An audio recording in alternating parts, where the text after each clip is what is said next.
ठीक है।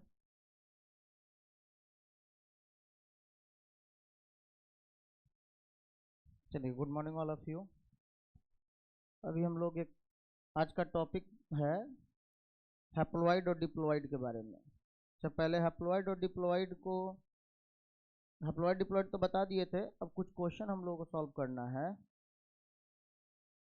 जैसे देखिए, क्वेश्चन यही लिखना है। पिछले क्लास में सुनिएगा, हमने आपको क्या बताया था कि ये बातें याद रखिएगा हमेशा के लिए कि जाइगोट जो है, यानी कि ये बातें आप हमेशा के लिए याद रखेंगे कि जाइगोट जो होता है ना, यानी कि जाइगोट को हिंदी में हम लोग क्या बोलते हैं सर? युग्मनज। युग्मनज, ये दुनिया का हर युग्मनज हमेशा 2n होता है। ठीक है। अच्छा, उसके बाद हम बताए हुए थे आप लोग को गैमिट।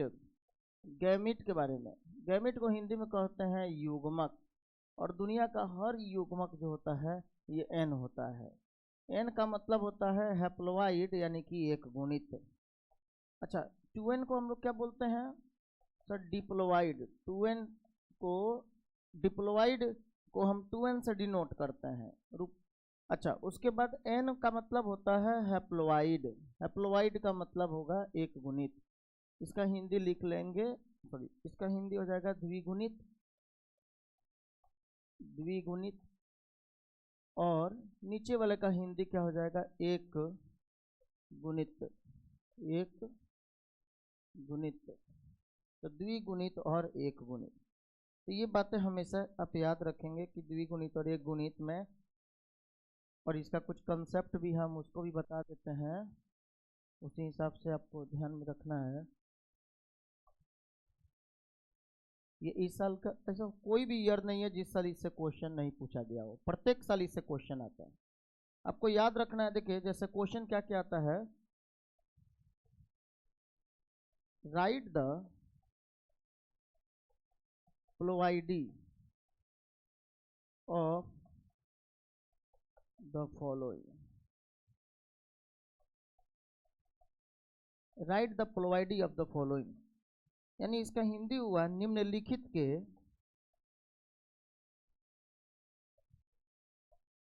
निम्नलिखित, फॉलोइंग मतलब होता है निम्नलिखित, निम्नलिखित के। और प्लोवाइडी को हिंदी में कहते हैं गुणसूत्रता। निम्नलिखित के गुणसूत्रता को लिखें। ये क्वेश्चन आपसे पूछा जाएगा कि निम्नलिखित के गुणसूत्रता को लिखें। क्वेश्चन में जैसे पहला नंबर में रहेगा जाइगोट। अब आपको बताना है कि युग्मनज n होगा कि 2n या 3n, इसी को हम लोग बोलते हैं गुणसूत्रता। गुणसूत्रता का मतलब हुआ कि उसमें गुणसूत्र किस तरह से होते हैं, n वाला होगा कि 2n वाला होगा या 3n होगा, उसी को लिखना है। अब ये युग्मनज जाइगोट। दूसरे नंबर में गैमिट हो जाएगा, यानी कि युग्मक। अच्छा, ये तो आप लोग ऊपर भी जानते हैं। अब इन्हीं का कुछ नाम अलग अलग मिलेगा, जैसे कि स्पर्म, यानी कि शुक्राणु। ये एन हो गया कि 2n, ये बताना है। अच्छा, उसके बाद आपसे मिलेगा ओभम, यानी कि अंडाणु। ये एन होगा या 2n, ये क्वेश्चन पूछा जाता है। अच्छा, फिर उसके बाद 5वें नंबर पॉइंट में इंडोस्पर्म लिख लीजिए। इंडोस्पर्म को हिंदी में हम लोग कहते हैं भ्रूणपोष। भ्रूणपोष एन होगा कि 2n, ये भी पूछा जाता है। आप लोग लिखते चले इसे। क्वेश्चन ऊपर वाला पॉइंट लिखे हैं कि नहीं? कल नहीं लिखे थे? कल लिखे थे तो फिर से नहीं लिखिएगा। कल हम लिखवाए थे कि आपको, अच्छा, ये वाला पॉइंट जो है ना, दुनिया में हो सकता है कि सूरज कभी पश्चिम पश्चिम में उग जाए। ऐसा होगा क्या? नहीं होगा। तो ये भी नहीं होगा। ये ऑलवेज, ये हमेशा कभी भी नहीं बदल सकता है।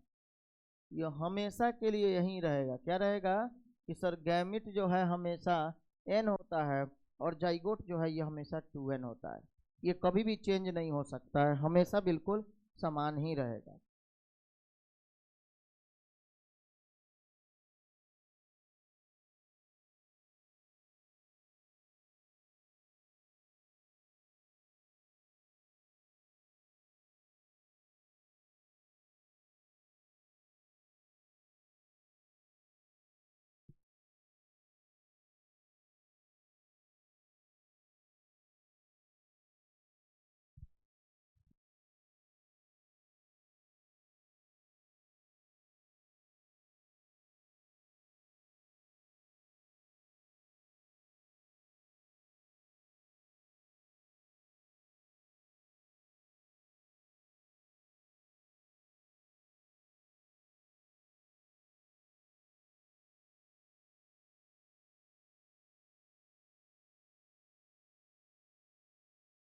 हो गया।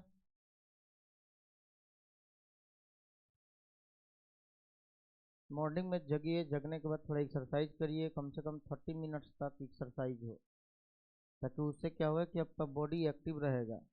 अभी ठंडा के दिन में बॉडी को एक्टिव रखने के लिए चाहिए कि एक्सरसाइज करना, आपका इम्यून सिस्टम सही रहेगा, नहीं तो फिर आ रहा है HMPV, human Meta Numa virus. ठीक है, तो इसलिए पहले ही से अपने आप पे सुधार कर लें। चलिए, अच्छा सुनिएगा, अब इसमें हम लोग क्या लिखेंगे और इसकी संख्याओं को बढ़ा दिया जाए थोड़ा। इंडोस्पर्म यानी भ्रूणपोष, इसके बाद जो है ये पोलन ग्रेन कर दीजिए। पोलन ग्रेन, पोलन ग्रेन को हिंदी में क्या कहते हैं सर? परागकण। 7वें नंबर पॉइंट में है पोलन ग्रेन के बाद एग सेल। एक सेल को हिंदी में हम लोग कहते हैं अंडकोशिका। अंडकोशिका,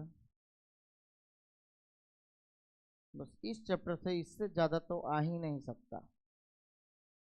जब भी अगर पूछेगा तो यही पूछेगा, और नहीं तो जानते हैं वो नाम सीधे दे देता है, ऐसे लिख देता है मेल गैमिट। तो दुनिया का हर गैमिट एन होता है, वो मेल गैमिट हो या ये फीमेल गैमिट हो, सब एक ही होगा।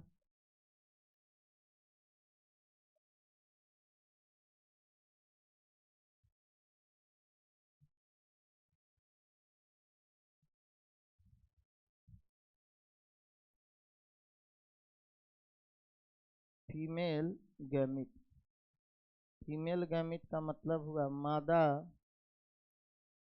युग्मक। बस अभी इसको आप लोग को बताना है कि कौन एन होगा, कौन 2n होगा और कौन 3n होगा। चलिए इसे लिख लीजिए।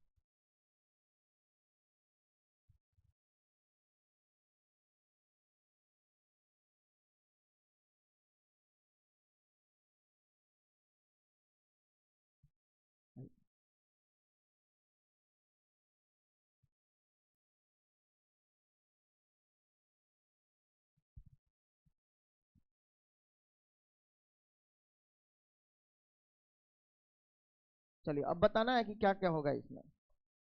सबसे पहले सर जाइगोट की अगर हम लोग बात करें युग्मनज का, तो युग्मनज क्या होता है सर? ये 2n होता है, और 2n का मतलब होता है डिप्लॉइड, और डिप्लॉइड को हिंदी में हम लोग कहते हैं क्या? द्विगुणित। और आपको भी ऐसे भी पता है दुनिया का हर जाइगोट हमेशा 2n होता है। अच्छा, गैमिट की अगर बात करें तो एन होता है, और एन का मतलब होता है हैप्लॉइड, और हैप्लॉइड का मतलब होता है एक गुणित या अगुणित, इसी को कहा जाता है।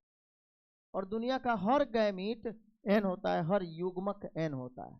अब बस आपको पहचानने आना चाहिए कि कौन युग्मक है, यानी कि कौन गैमीट है। चलिए हम लोग एक और पहचान करते हैं स्पर्म का। सर शुक्राणु जो है ये एन होगा, कैसे? तो सर शुक्राणु जो होता है ना, ये क्या है सर? ये मेल गैमीट है, मेल गैमीट है ऑफ एनिमल, चाहे ह्यूमन एनिमल, यानी जंतुओं के नर युग्मक। और आपको तो एक बात हम बता रखे हैं कि कोई भी गैमेट, कोई भी युग्मक हमेशा एन होता है, यानी कि एक गुणित होता है। तो इसीलिए जंतुओं जंतुओं का नर युग्मक कौन है? शुक्राणु। या मनुष्य का नर युग्मक है, तो मनुष्य एक जंतु है, तो एन हो जाएगा। अच्छा ओभम, ओभम भी एन होगा, क्यों? क्योंकि सर ये फीमेल गैमेट है, किसका? फीमेल गैमीट ऑफ एनिमल, यानी जंतुओं के मादा युग्मक।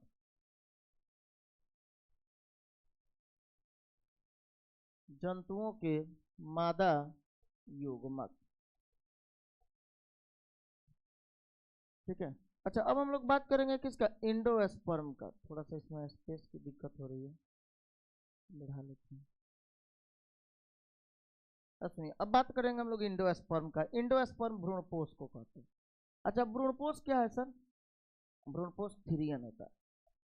3n यानी कि 3n का मतलब होता है ट्रिपलवाइड, और ट्रिपलवाइड को हिंदी में हम लोग कहते हैं त्रिगुणित, त्रिगुणित ट्रिपलवाइड। त्रिगुणी। अच्छा, इंडोस्पर्म जैसे कि आप लोग नारियल खाए होंगे, तो नारियल जो उजला वाला भाग खाते हैं ना, उजला गुद्दा वाला भाग, तो क्या है? इंडोस्पर्म है, भ्रूणपोष है। किस प्रकार का भ्रूणपोष? तो उसको सेलुलर इंडोस्पर्म कहा जाता है, कोशिकीय भ्रूणपोष कहा जाता है। अच्छा, आप लोग कच्चे नारियल का पानी पिए होइएगा, उस कच्चे नारियल के पानी को इंग्लिश में कहते हैं टेंडर वाटर। टेंडर वाटर यानी कच्चे नारियल का पानी, टेंडर कोकोनट वाटर या टेंडर वाटर। अच्छा, तो ये जो है कच्चा नारियल का जो पानी होता है, वो एक तरह से वो भी एक इंडोस्पर्म है, भ्रूणपोष है। उसको हम लोग कौन सा भ्रूणपोष कहते हैं? Free nuclear endosperm. Free nuclear endosperm यानी मुक्त केंद्रकीय भ्रूणपोष। फ्री न्यूक्लियर इंडोस्पर्म मतलब होता है मुक्त केंद्रकीय भ्रूणपोष। कौन होता है? कच्चे नारियल का पानी, तो भी इंडोस्पर्म है। अच्छा, आप लोग ये चना देखें या मटर, कच्चे ये जब वो अपरिपक्व अवस्था में होता है, इमैच्योर स्टेज में होता है। खेतों में कभी घूमते गए होंगे तो ये छिम्मी होता है ना, छिम्मी समझ ना, मटर का पट्टा, उसको आप निकाले होंगे और उसमें से मटर को खाए होंगे। तो उस समय मटर को जैसे ही दबाए होइएगा तो उसमें क्या होगा? पानी निकल रहा होगा दबाते ही, तो इंडोस्पर्म भ्रूणपोष है। समझ में? तो ये सब हम आगे पढ़ेंगे। भ्रूणपोष जो होता है, नाम से लग रहा है भ्रूणपोष, मतलब कि इम्ब्रियो के डेवलपमेंट के लिए, यानी भ्रूण के विकास के लिए, चाहे बीज के विकास के लिए जो पोषण प्रदान करता है, जो न्यूट्रिशन देता है, उसी को भ्रूणपोष कहते हैं, मतलब इंडोस्पर्म कहते हैं। ठीक है। अच्छा, तो याद रखिएगा ये ट्रिपल वाइड होता है। अच्छा, पोलन ग्रेन, परागकण, पोलन ग्रेन, सर ये तो एन होगा। क्यों एन होगा? क्योंकि ये क्या है? मेल गैमिट है। किसका? Male gamete of plant. Sir ये पौधों का नर युग्मक है। ये सब लिख लीजिएगा ताकि आपको दो ही बात याद रखना है कि दुनिया का हर गैमिट हमेशा एन होगा और जाइगोट हमेशा 2n होगा। इसके अनुसार आपसे बन जाएगा। क्योंकि मान लीजिए यहाँ पे आपको बस पता तो चले कि पोलन ग्रेन क्या है, मेल गैमिट है, आप सीधे एन मार दीजिएगा। अच्छा, एक सेल क्या है? गैमिट है, फीमेल गैमिट है फ्लावर का, तो आप एन मार दीजिएगा। बस समझ में आया? मेल गैमिट फीमेल गैमिट तो डायरेक्ट नाम दे के पूछ दिया है, तो ये सब तो हमेशा एन होगा। इसमें क्या लिख लीजिएगा? पौधों का नर युग्मक, पौधों का नर युग्मक। अच्छा, वहीं अगर हम लोग बात करें एग सेल का, इससे ज्यादा बाबू पूछने का मजाले नहीं है कि इससे बाहर का पूछ दिया, ये मोर देन इनफ है, मतलब हैप्लॉइड डिप्लॉइड में इस चैप्टर से। बाकी तो हम कल रात को भी 1 से लेकर 3 चैप्टर तक पढ़ाए हैं। शायद कहीं आप लोग लाइव में थोड़ा सा समय मिला हो, एक बार गलती से लाइव ओपन कर लिया जाए, तो शेयर कर दें, सब्सक्राइब नहीं किए हैं तो सब्सक्राइब कर दें, बेल आइकन को क्लिक कर दें। तो आप लोग कहीं अगर वक्त मिला हो तो निकाले होइएगा। तो 1 से लेकर 3 चैप्टर हम कराए थे, उसमें ये था। और विशेष रूप से हम उस पर दावा मारे थे फिक्स्ड, नहीं पूछेगा तो पेपर लेकर सीधे सेंटर पहुंच जाना है एग्जाम देने के बाद, पहले ही नहीं। अच्छा, तो यानी कि ये समझिए एकदम फिक्स हर साल आना ही आना है। एक बोर्ड हम लिखे हुए थे, बोले थे इसमें से प्रत्येक साल आया है, कोई ऐसा ईयर नहीं पूछा है। इसमें से कई बार क्वेश्चन पूछा, हर बार क्वेश्चन पूछता है लगभग मनुष्य के गैमिट में क्रोमोसोम का संख्या। देखिए, जैसे आप लोग 46 बोल रहे हैं, कल बताए थे ना? कल अभी नहीं बताए थे? अच्छा, आप लोग को नहीं बताया? बताए तो थे भाई कल। तो आप लोग 46 कह रहे हैं, 46 कह रहे हैं। मनुष्य के गैमिट में 23, गैमिट में क्रोमोसोम आधा होता है क्योंकि गैमिट n होता है। अब मनुष्य में 46, 46। जानते हैं बच्चा क्या मार के आता है? जैसे ही दिया रहता है मनुष्य में गैमिट की संख्या 23, देखा मार दिया। ये नहीं पढ़ा कि 23 जोड़ा लिखा था, 23 पेयर, 23 पेयर, 23 पेयर मतलब 46 हो गया। तो यही कंफ्यूज हर साल करके आता है, लगभग ईयर में ही क्वेश्चन पूछा जाता है। अच्छा, एक सेल अंड कोशिका की अगर बात करें तो सर ये भी एन होगा। क्यों? क्योंकि सर ये है female gamete, female gamete of plant. Plant बोलिए चाहे फ्लावर बोलिए, कोई बात नहीं है। फ्लावर अगर कहीं लिखवाएं पहले से तो गलत नहीं है। फ्लावर पौधे में ना लगता है, इंसान से थोड़े निकलता है फूल। हाँ, तो इसीलिए पौधों का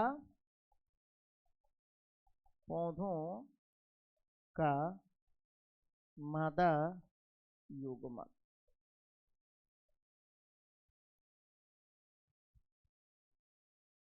पौधों का मादा युग्मक। अच्छा, मेल गैमिट सर ये तो एन होगा, अब फीमेल गैमिट ये भी एन होगा।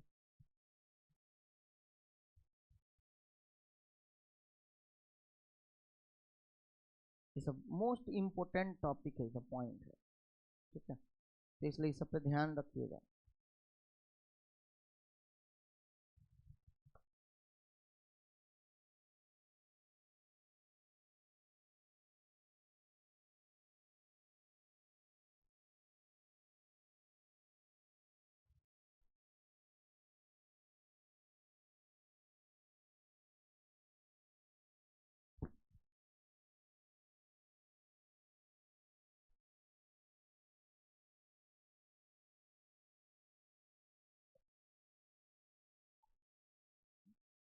हटा दें, चलिए अब बाकी है क्या, अभी आपने बता दी। चलिए अच्छा, अब हम लोग आते हैं अगला टॉपिक, जैसे प्लांट के डिवीजन के बारे में एक बार हम लोग बात किया जाएगा। जैसे मान लीजिए अगर हम देखें जितने भी प्लांट्स हैं उनके 5 डिवीजन होते हैं। There are 5 division, there are 5 division of plant, there are 5 division of plant, यानी कि पौधों के 5 भाग होते हैं, ठीक है। क्या बोलिएगा, पौधों के 5 भाग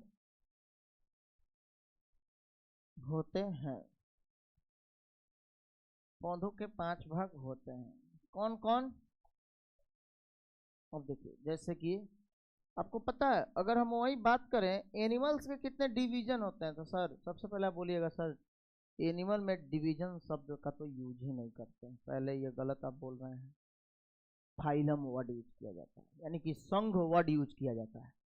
तो एनिमल्स को कितने संघ में बांटा गया है, कितने फाइलम में बांटा गया है ना। एनिमल्स को 5 नहीं, 11 कौन कौन, porifera, coelenterata, ctenophora, platyhelminthes, aschelminthes, annelida, arthropoda, mollusca, echinodermata, hemichordata और कॉर्डाटा।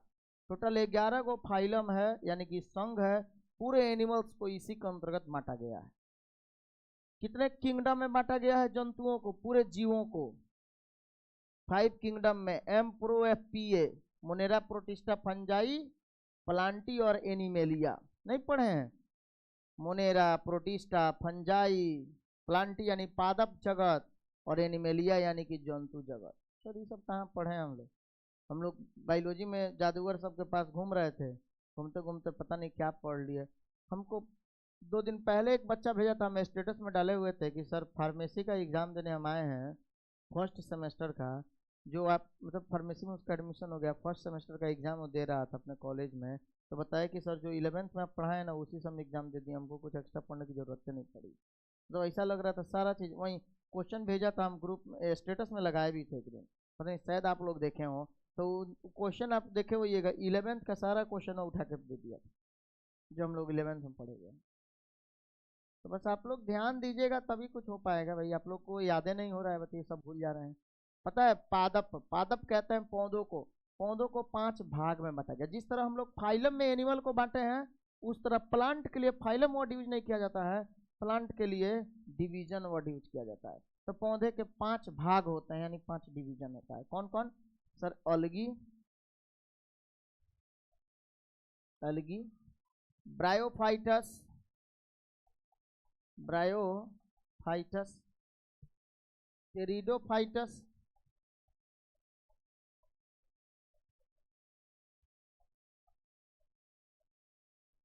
जिम्नोस्पर्म और एंजियोस्पर्म।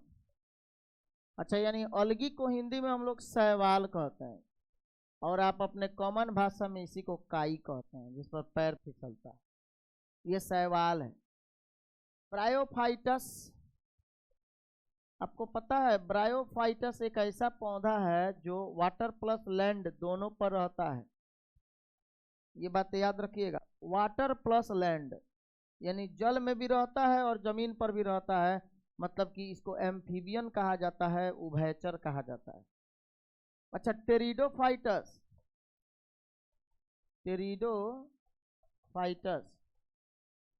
उसके बाद जिम्नोस्पर्म, और फिर एंजियोस्पर्म।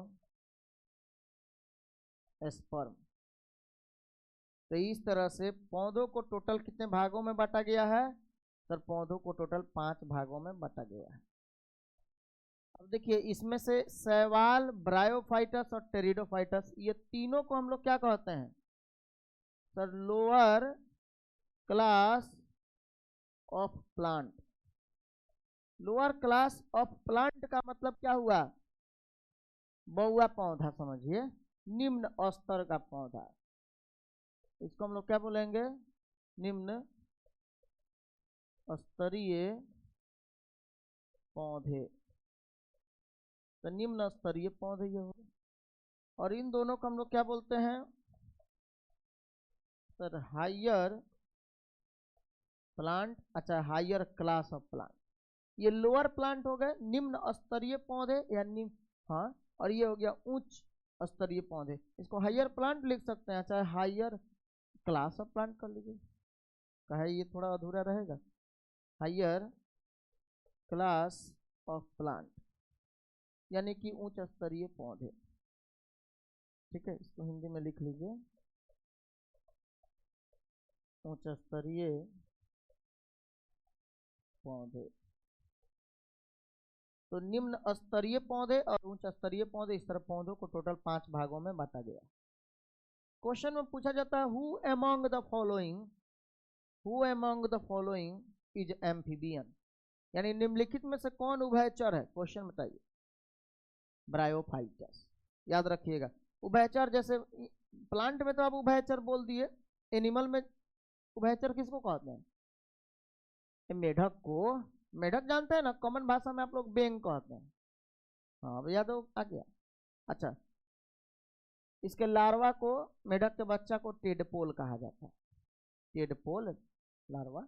अच्छा, तो ये बातें इसमें याद रखिएगा कि सर एम्फीबियन मतलब होता है उभयचर, जो जमीन पर भी रहता हो और पानी में भी रहता हो, ये होता है ब्रायोफाइटर।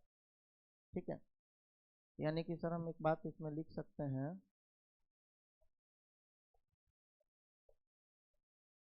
ब्रायोफाइटस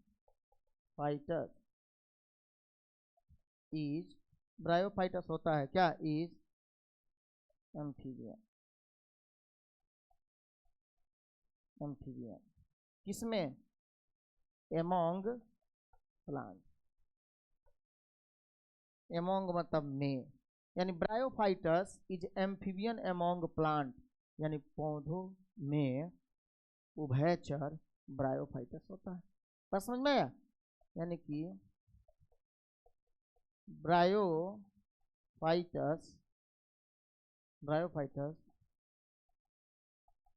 पौधों में उभयचर होता है। तो ब्रायोफाइटस पौधों में क्या होता है? उभयचर होता है। पौधे जो भी हैं उनमें उभयचर किसको कहा जाता है? तो ब्रायोफाइटस को। ब्रायोफाइटस को ये लिख लीजिएगा, किसी का छूटा नहीं ना। लोअर क्लास ऑफ प्लांट कितने हैं, हायर क्लास ऑफ प्लांट कितने हैं? लोअर क्लास ऑफ प्लांट उनको कहा जाता है जिनके जिनके जड़ को, तना को और पत्तियों को हम स्पष्ट रूप से नहीं देख सकते हैं। जिनके भी जड़, तना और पत्ती को जब हम स्पष्ट रूप से नहीं देखते हैं तो उनको, उसको क्या कहा जाता है? तो उसको कहा जाता है कि वो लोअर क्लास वाले हैं। तो शैवाल में झूला झूले हैं क्या? तो फिसले हुईएगा तो अब, नहीं तो इसमें डाली थोड़ी होता है, इसकी पत्तियां, शाखाएं स्पष्ट रूप से हमें दिखाई नहीं देती है। चलिए, ब्रायोफाइटस पौधों में उभयचर होता है।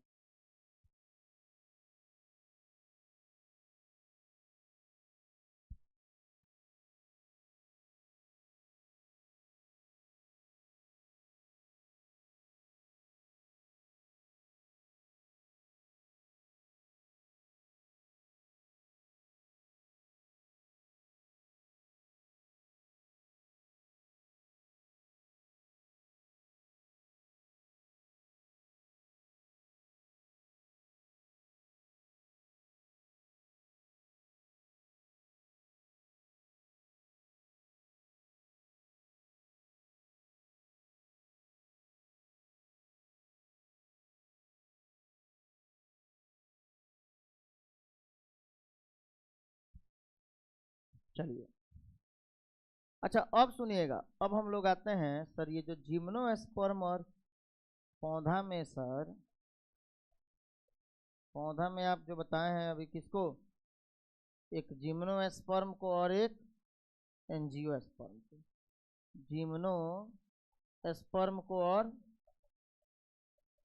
एंजियोस्पर्म को। बोर्ड पे जरा ध्यान से देखिएगा, पौधों में जो हम बताए हैं आप लोगों को, पौधों में बताए हैं कौन, जिम्नोस्पर्म और एंजियोस्पर्म, ये ना दो चीजें बताए हैं।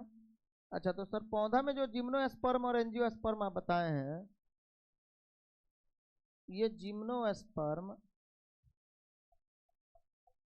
और ये एंजियोस्पर्म में जो इंडोस्पर्म होता है, याद रखिएगा, जिम्नोस्पर्म का जो इंडोस्पर्म होता है, इंडोस्पर्म मतलब भ्रूणपोष, इसकी पोलवाइडी पता है क्या हो जाएगा, पोलवाइडी यानी गुणसूत्रता। हेलो, देखिए अगर आपसे पूछ दिया गया, ये बात याद रखिएगा, अगर आपसे पूछा गया कि सर अगर आपसे पूछा गया इंडोस्पर्म यानी भ्रूणपोष की गुणसूत्रता क्या होती है, तो आप सीधे बोल दीजिएगा 3n। नॉर्मली अगर पूछ दिया गया आपसे भ्रूणपोष, अभी बताए ना भ्रूणपोष, तो भ्रूणपोष आप लोग कहीं बचपन में एक खेल भी खेले होइएगा, ये दो गो बीज को लेके इस पे दबाने वाला खेले हैं, पता नहीं आप लोग खेले हैं कि नहीं। अब तो मोबाइल का जमाना आ गया, कोई खेल आप लोग जन्मे नहीं करते हैं। तो मान लीजिए कि दो गो बीज को एक साथ रख के दबाया जाता था, जिसका फूट गया उसके बदले में रहता था कि तुमको इतना देना होगा। अच्छा तो उसमें जैसे ही फूटता था देखिएगा इसमें पूरा तेल लग जाता था, हाँ तो वो क्या था, इंडोस्पर्म था, भ्रूणपोष था। अच्छा तो देखिए, तो भ्रूणपोष की अगर गुणसूत्रता पूछा गया तो आप क्या बोलिएगा, 3n बोलिएगा, ठीक है। अच्छा लेकिन अगर नाम लेके पूछा जा रहा है कि जिम्नोस्पर्म में इंडोस्पर्म क्या होगा, चाहे अगर दे दिया गया कि एंजियोस्पर्म में इंडोस्पर्म क्या होगा, इंडोस्पर्म की गुणसूत्रता क्या होगा, तो कैसे लिखिएगा, याद रखिएगा कि सर जिम्नोस्पर्म का अगर इंडोस्पर्म पूछेगा, हाँ मतलब क्वेश्चन आपसे पूछा जाएगा कि जिम्नोस्पर्म का इंडोस्पर्म क्या होता है, what is the ploidy of endosperm in gymnosperm. अच्छा पूछ देगा what is the ploidy of endosperm in angiosperm, यानी कि इंडोस्पर्म का एंजियोस्पर्म में गुणसूत्रता क्या होगा, चाहे इंडोस्पर्म का मतलब भ्रूणपोष का जिम्नोस्पर्म में गुणसूत्रता क्या होगा, ऐसे ही क्वेश्चन पूछा जाएगा। तो अगर अलग अलग करके पूछ रहा है तो याद रहे ये होता है n और ये होता है 3n, ठीक है, याद रखिएगा। किसी से भी आप पूछ सकते हैं भ्रूणपोष कहाँ n होता है, ये बताइए, जिम्नोस्पर्म। बाकी ये जल्दी कोई नहीं बता पाएगा, इसमें फंसेगा। इंडोस्पर्म सारे लोग जानते हैं लगभग 3n, लेकिन फिर वो कहाँ एन होता है, कहीं है जो इंडोस्पर्म एन हो, तो याद रखेंगे जिम्नोस्पर्म में।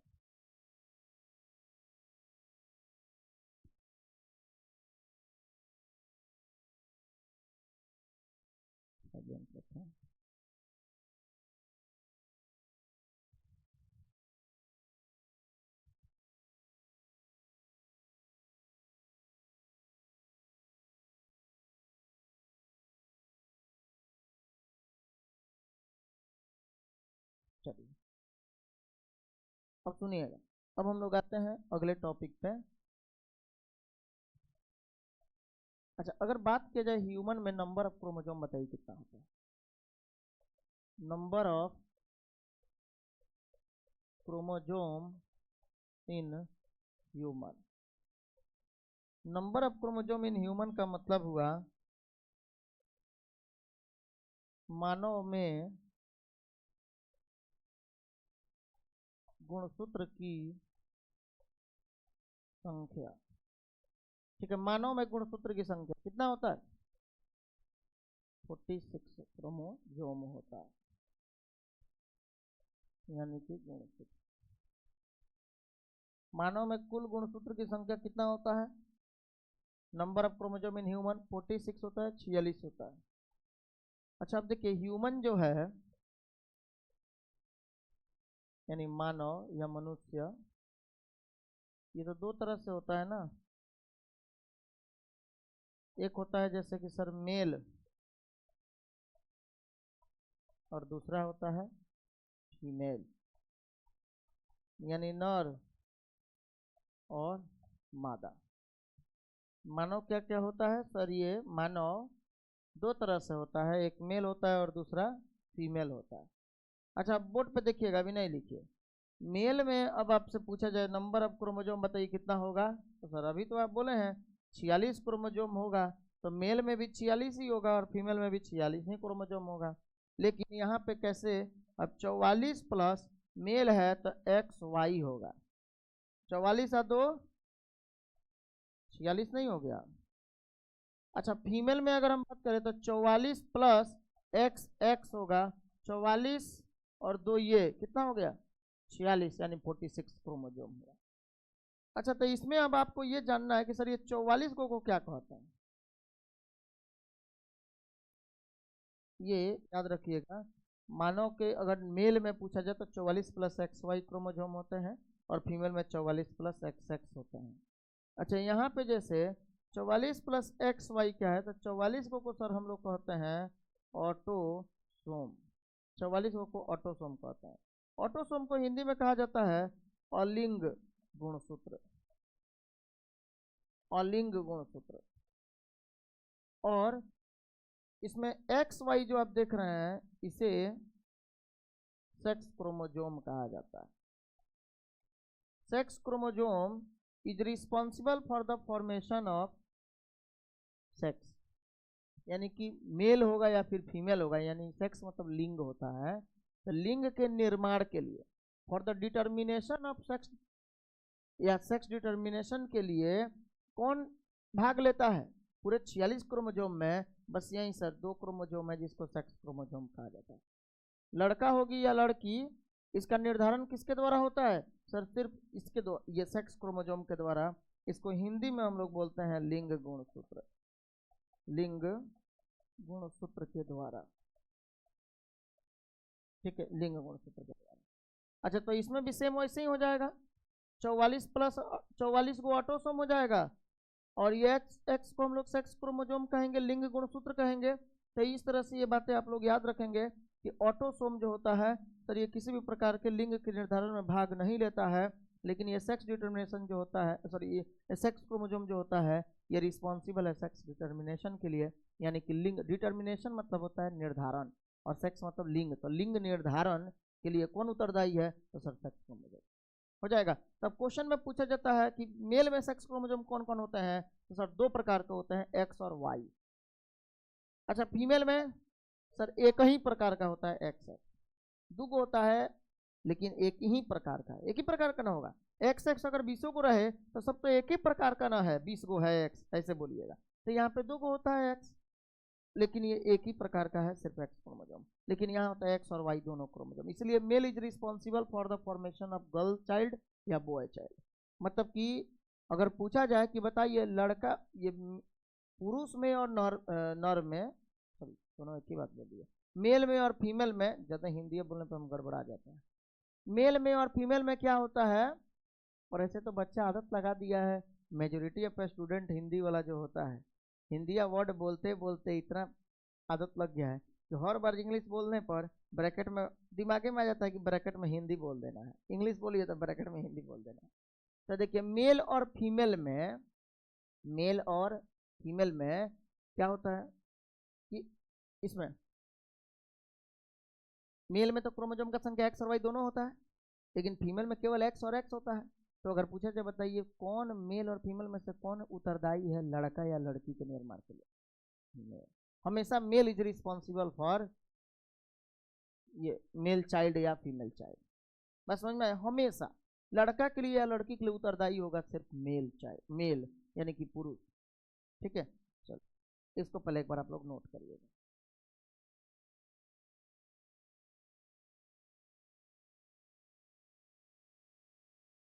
देखिए थर्ड जेंडर बनता है, थर्ड जेंडर कहने का मतलब है ना वो क्रोमोजोम के बढ़ने या घटने के कारण बनता है। तो जैसे मान लीजिए कि एक भी क्रोमोजोम अगर बढ़ गया तो भी हो जाएगा, एक क्रोमोजोम घट गया तो भी हो जाएगा, कुछ टीचर यहाँ पे लिखवाए हुए थे कि अगर मनुष्य में 70 को क्रोमोजोम होता है तो वो अपने संतान को बहुत उत्पन्न कर सकता है। यही के मास्टर हैं जो कि बायोलॉजी में इतना ज़्यादा पीएचडी करा दिए हैं, रिप्रोडक्शन ही चैप्टर में, जेनेटिक्स में ज़्यादा ज़्यादा बेचारा फ्लॉप हो जाता है। अच्छा, तो इसमें उनका ये बताइए कि अगर 70 को, अच्छा यहाँ से ना लिखना था, अगर एक बात बताइए सर, एक क्रोमोजोम भी अगर बढ़ जाए ना या एक क्रोमोजोम भी घट जाए तो कोई भी इंसान अपने संतान को उत्पन्न करने में सक्षम नहीं होता है, वो स्टेराइल हो जाता है, नपुंसक हो जाता है, इनफर्टाइल हो जाता है, सॉरी इनफर्टिलिटी आ जाती है, उसमें बांझपन आ जाता है, वो अपने संतान को उत्पन्न नहीं कर सकता है। यहाँ लोग बता रहे हैं कि 70 को क्रोमोजोम हो जाएगा ना तो खूब संतान को उत्पन्न करेगा। सोचिए कैसा कैसा सोच। तो बाबू अगर एक क्रोमोजोम भी बढ़ गया तो भी ये लोग जो है इसमें किन्नर स्वभाव आ जाएगी, संतान को उत्पन्न नहीं कर पाएंगे। एक क्रोमोजोम घट भी गया तो भी हो जाएगा। ये सब होता कैसे है सर? एक क्रोमोजोम बढ़ना, अगर एक क्रोमोजोम बढ़ गया तो उसको क्या कहा जाता है? एक होता है क्लाइनफेल्टर सिंड्रोम और एक होता है ये डाउन सिंड्रोम। तो क्लाइनफेल्टर सिंड्रोम और डाउन सिंड्रोम ये एक क्रोमोजोम के बढ़ने के कारण होने वाली बीमारी है, जिसको जेनेटिक डिसऑर्डर कहते हैं, आनुवांशिक बीमारी। और एक क्रोमोजोम के घटने के कारण जो बीमारी होता है उसका नाम है टर्नर सिंड्रोम, याद रहे। अब घटने के लिए मान लीजिए कि मेल से जितना क्रोमोजोम 23 को आप ही तो देख रहे थे, 23 को दोनों मिलता है तब 46 बनता है जाइगोट में। तो मेल से 23 नहीं आकर 22 से आ गया, 23 से। ठीक है। अच्छा, तो मेल में क्रोमोजोम ये सब निकल जाएगा। अब ऐसे हम लोग अगर मनुष्य में बात करें तो टोटल क्रोमोजोम का संख्या 46 होता है। अब वही मेल में 44 प्लस एक्स वाई और फीमेल में 44 प्लस एक्स एक्स होता है। कौन ऑटोसोम है, कौन सेक्स क्रोमोजोम है, ये याद रखिएगा। ठीक है। कल का क्लास जो है बहुत इंपॉर्टेंट है। कल हम लोग, हाँ बहुत अच्छा टॉपिक है भाई कल का, आप लोग क्लास अब्सेंट मत करिएगा।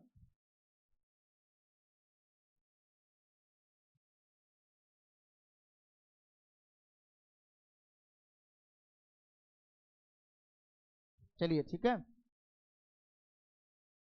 यहाँ तक कंप्लीट करके आइए, फिर मिलते हैं हम लोग नेक्स्ट क्लास में।